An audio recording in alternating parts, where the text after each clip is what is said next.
ये 6 प्रश्न किए हैं। सूत जी महाराज कहते ऋषियों, आज सर्वप्रथम हम अपने गुरुदेव का ध्यान करेंगे, तत्पश्चात आपको ये कथा सुनाएंगे। कौन है इनके गुरु? तो श्री सुखदेव जी, जो व्यास नंदन पुत्र हैं। यम प्रव्रजन्तमनुपेतमपेत कृत्यम द्वैपायनो विरह कातरया जुहाव पुत्रेति तन्मयतया तरबो विनेदो तम सर्वभूत हृदयं मुनिमानतोस्मि। आहा, क्या आनंद है। कौन है सुखदेव जी? आइए संक्षिप्त में सुखदेव जी के जन्म की कथा को हम लोग सुने। इनका जन्म कैसे हुआ, आप लोग थोड़ा ध्यान से सुनिएगा, आनंद आएगा। एक बार समस्त ऋषियों का समुदाय इकट्ठा हुआ। समस्त, जैसे हमारे यहाँ गांव में बड़े बुजुर्ग इकट्ठा होते हैं तो हमारे यहाँ कहते नहीं, ज्ञानी से ज्ञानी मिले तो हुए ज्ञान की बात। तो जब समस्त ऋषि मुनि एकत्रित हुए तो सबने कहा कि भाई संसार में सबसे मूल्यवान क्या है? किन्होंने कहा भाई धन है, किसी ने कहा नहीं धन नहीं चांदी है, कोई सोना कोई हीरा, अपने अपने मत सब लोगों ने दिया। उसी सभा में महाराज नारद जी थे। एक ऋषि खड़े हुए, बोले इस संसार में सबसे मूल्यवान यदि कुछ है तो वो है प्रेम। प्रेम से बड़ा मूल्यवान कुछ भी नहीं है, प्रेम सबसे मूल्यवान है। बोले महाराज तो है किसके पास ये? तो एक ऋषि खड़े हुए, बोले ब्रह्मा जी के पास है। ब्रह्मा जी के पास सब लोग गए, बोले महाराज प्रेम है आपके पास?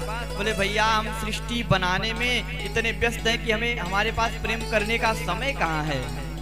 बोले अच्छा, तो भगवान नारायण के पास होगा। नारायण के पास गए, बोले महाराज हमारे पास कहाँ समय है, हम तो हमारे भक्त कहाँ कहाँ तप कर रहे हैं, हम तो उनको वरदान देते देते हमारा समय निकला चला जा रहा है, हमारे पास कहाँ प्रेम। तो सब लोगों ने कहा हो ना हो भगवान शंकर और मैया पार्वती के पास में अवश्य प्रेम होगा।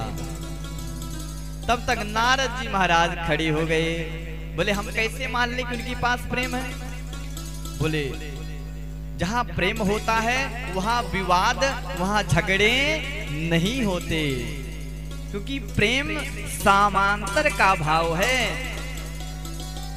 प्रेम का अद्भुत अर्थ है महाराज। अब नारद जी महाराज खड़े हुए, इनका कार्य तो सब लोग जानते ही हैं कि जहां झगड़ा ना हो वहां ये झगड़ा लगा देते हैं, और जहां व्यक्ति कितनों रो रहा हो जा करके हंसा भी देते हैं।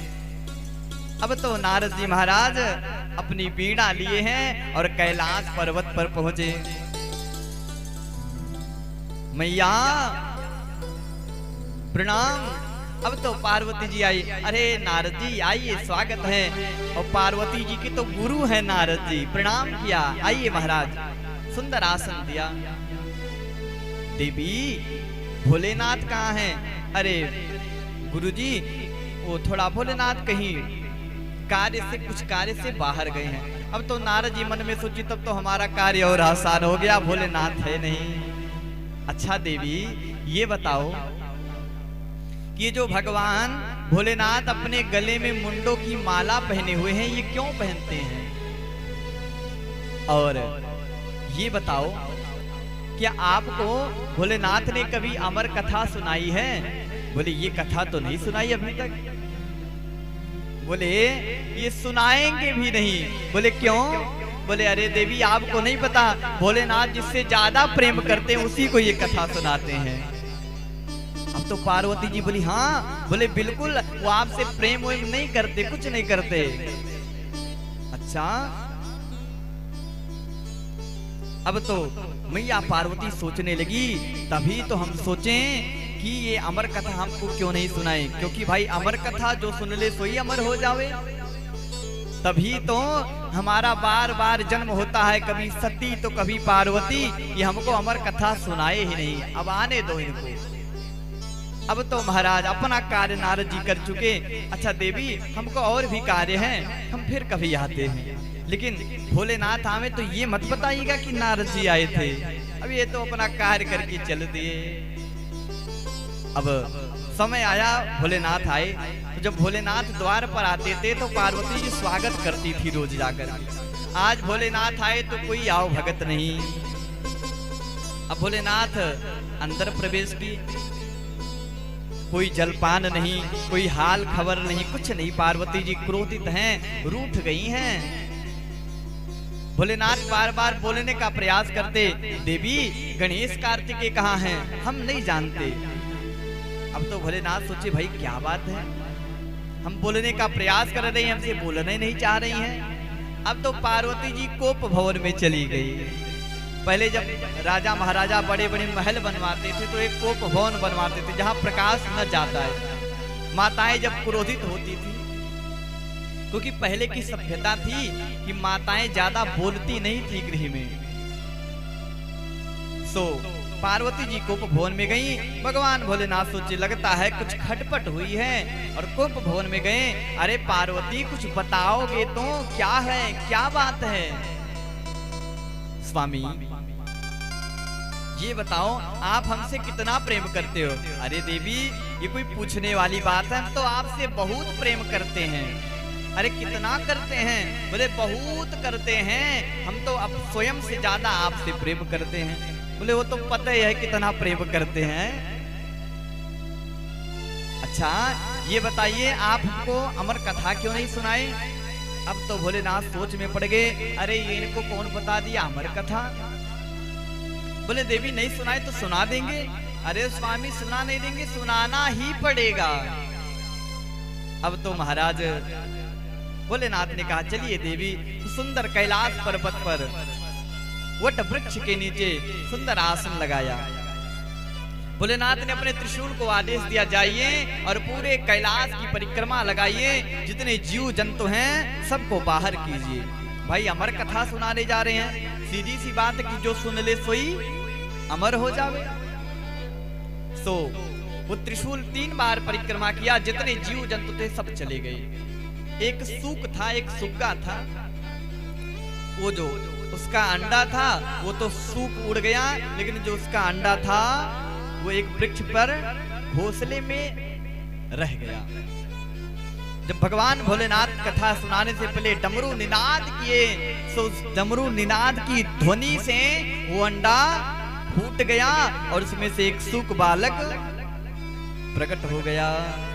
अब तो इधर जब भोलेनाथ कथा सुनाने लगे तो बोले देवी जब हम कथा सुनावेंगे तो हम तो अपनी आंखें बंद किए रहेंगे, लेकिन आप हूँ स्वामी कहते रहिएगा ताकि हमें लगे कि आप कथा सुन रही हैं। अच्छा कथा के बीच में एक बड़ी सुप्रसिद्ध देवी आती है। कौन सी देवी? कोई सोच रहे होंगे श्री देवी आती हैं। बोले श्री देवी नहीं, निद्रा देवी आती हैं। और कहीं आवे चाहे ना आवे, कथा में अवश्य निद्रा देवी आ जाती, चाहे एक बार कोई झपकी ले ले, लेकिन लेता जरूर है। तो आप हूँ स्वामी कहते रहिएगा। अब कथा हुई, मध्य कथा में जैसे भोलेनाथ पहुंचे सो वही हुआ जिस बात का डर था, मैया पार्वती सो गई। अब जो सुग्गा होता है उसके अंदर एक बड़ी सुंदर गुण है। बोले क्या? बोले जो सुनता है वो बोलता भी है।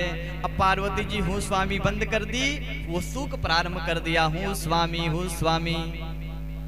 अब तो पूरी कथा हुई, भगवान भोलेनाथ ने जयकारा लगाया, बोलिए भक्त वत्सल भगवान की जय हो। जैसे जयकारा लगा महाराज पार्वती जी की निद्रा टूटी। बोले स्वामी अच्छा बताइए ना कि भगवान ने हिरण्यकश्यप का वध किया, इसके बाद क्या हुआ? देवी हम तो पूरी कथा सुना दिए और आप कह रहे हो इसके बाद क्या हुआ? ये तो वही वाली बात है कि एक गांव में आग लगी, पूरा ग्राम जल गया, तो वहां गांव की जो नाव थी वो बोली कहीं लगता है कहीं लत्ता जल रहा है, उसका सुगंध आ रहा है। लोग बोले यहाँ पूरा ग्राम जल गया, ये बोले कहीं लत्ता जल रहा है। यहाँ पूरी कथा सुना दिए, ये बोले इसके बाद क्या हुआ। महाराज आज भोलेनाथ को क्रोध आया और उस सूक को भोलेनाथ मारने के लिए दौड़े। कथा सुन ली इसलिए नहीं, कथा उन्होंने मंच के पीछे से सुनी, और कथा कभी भी पीछे से नहीं सुनना चाहिए, ये अपराध माना जाता है ठाकुर जी का। भोलेनाथ दौड़ा लिए मारने के लिए।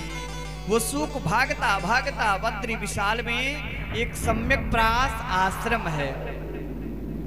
उस आश्रम में वेद व्यास जी रहते हैं और वेद व्यास जी की पत्नी अरुणी रहते हैं।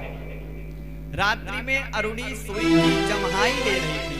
जम्हाई ले रही थी तो वो सूक नन्हा सा रूप लेकर के उनके सीधे मुख के माध्यम से गर्भ में प्रवेश कर गया। अब तो भोलेनाथ आए व्यास जी के दरवाजे पर, अरे दरवाजा खोलो, हम इस सूक को छोड़ेंगे नहीं। व्यास जी हंसने लगे, भोलेनाथ आप सचमुच भोले हो, ये बताओ उसने क्या सुनी। बोले इसने चोरी से मेरी अमर कथा को सुन ली। बोले आप करने क्या आए हो। बोले हम उन्हें मारेंगे। बोले तो जब आप उन्हें मार देंगे तो या तो आपकी अमर कथा झूठी है, क्योंकि वो अमर है तो वो मर नहीं सकते, या तो आप झूठे हो। भोलेनाथ को समझाया। भोलेनाथ गए हैं और वही जो सूक था वो अरुणी के गर्भ में 12 वर्षों तक रह गया। अरुणी को असह्य पीड़ा हो रही है। व्यास जी बार बार निवेदन कर रहे हैं, पुत्र बाहर आओ, बाहर आओ, नहीं आ रहे हैं। असह्य पीड़ा हो रही है। नारायण साक्षात आ जाते हैं, अरे पुत्र आप बाहर आओ ना, देखो आपकी माँ को कितनी पीड़ा हो रही है। सुखदेव जी अमर कथा सुने हैं, उन्हें ज्ञात है कि ये संसार तो मिथ्या है। ये संसार जो है ना, ये माया का घर है।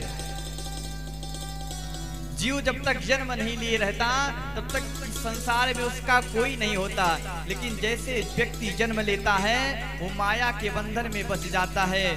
जन्म लेने के बाद ये माता है, ये पिता, ये मौसा, ये मौसी, ये मामा, ये मामी, ये फूफा, रिश्तों के संबंधों में वो जीव बंध जाता है। और यही बात तो गोस्वामी जी भी कह रहे हैं, भूमि परत भावर पानी, भूमि परत भावर पानी, जिमि जीवहि माया लपटानी, जिमि जीवहि माया लपटानी।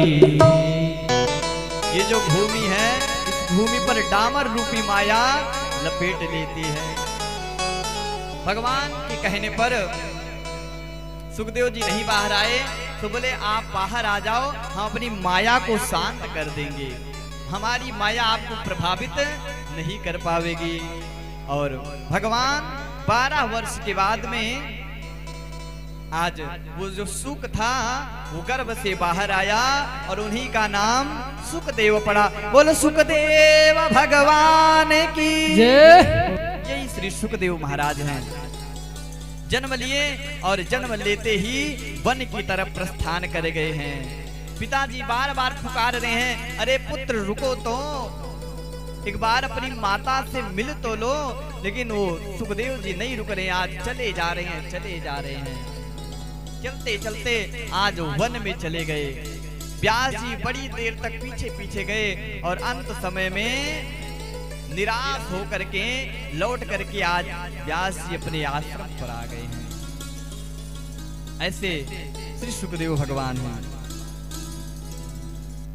सुखदेव जी वन में चले गए हैं। आगे सूत जी महाराज अपने गुरुदेव को प्रणाम किए हैं और जो 6 प्रश्न किए थे ऋषियों ने, उन्हीं 6 प्रश्नों का उत्तर दिया है। बोले प्राणी मात्र का परम धर्म क्या है।